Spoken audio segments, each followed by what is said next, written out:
If you watch the first video, you know that I spent a long time explaining what normal means in our context.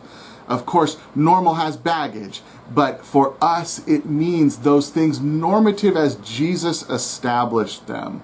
Think about how I used that word before and how we talked about norma as the carpenter's tool that would have given us that perfect right angle each time. And so when we say normal, we mean what Jesus has established that would be normal, that perfect right angle for the practices of his church. Now, I'm going to be honest, in this time of quarantine and uncertainty in our country, I see so much of the things that we do as a church as being not normal from the way that Jesus described them. And an abnormal church, that is, the church that is not normal to Jesus, will fail. I want you to think about the word encouraged for a moment. Our topic today will be encouraging normally, the way that Jesus encourages. If you think about the word encourage, and then of course its antonym, discourage, think about the root of that word.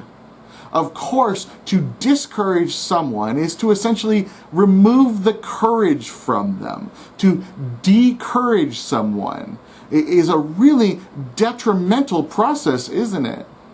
I'm reading the book of Joshua now, and think of all of the times throughout the book of Joshua that you remember that the people, the church leaders, said to be strong and courageous. And of course, God says that himself, and the people follow that example. But I want you to think about the last time you felt really discouraged. And I'm not talking necessarily about a spiritual crisis here, but maybe you just felt completely powerless and empty. Now ask yourself, as a church leader, did you feel comfortable or called or led to go to a church leader to discuss these things? Probably not. You might feel judged, you might end up feeling more discouraged, or you might get a quick churchy answer that is just not what you need to hear at the moment. So to talk about the steps of normal encouragement begins, of course, with really checking ourselves and saying, are we prepared to encourage others? The first step is to consider empathy over sympathy. Those are both very big buzzwords these days. And of course, we can go to the card aisle and find many, many sympathy cards. But what we really need in a crisis is empathy. It really is that difference between I'm sorry you feel that way and I know how you feel. At the root of all things empathetic, we find Jesus incarnated. The whole point of Jesus coming to earth as a human is to say that I know just how you feel.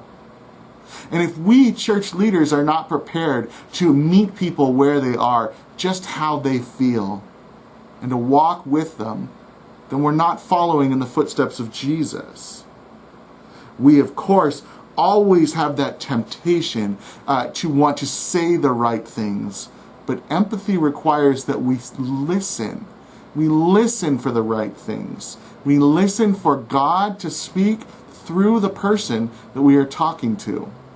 If we believe accurately that the Holy Spirit lives in us and lives in the people that we encounter, we can count on the Holy Spirit speaking through others as well. The second thing is consider your words very carefully. Pastors especially are very, very good at giving words. If you want me to preach a sermon, I can do it right now. But if you want me to provide you with guidance, empathetic, real listening, followed by real wisdom, it's going to take some time. It's going to take some active listening in order to say the right things. And of course, pastors are really good at giving the churchy answer to things. Of course, you know the silly ones that we always use as examples, that God never closes a door without opening a window. But think about all of the church-in words that you say to someone in a crisis because you really don't know what to say. But I want to tell you it's okay to not know what to say. And it's very powerful sometimes to offer that as advice. To just say, I really don't know what to say, but I'm here.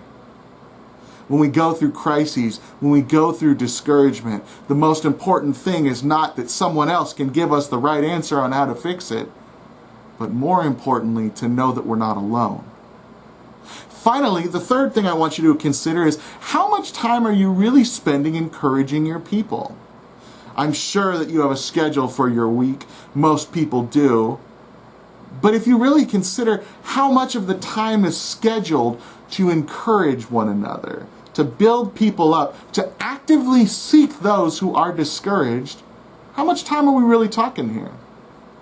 I want to encourage you to consider just how little time you do that.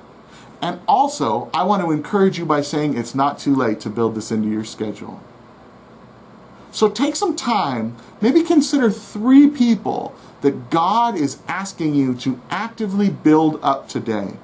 Not to speak to them, not to tell them that you know the right answer, but simply to walk alongside them, to empathize with them, to listen, and then speak when God would give you the words.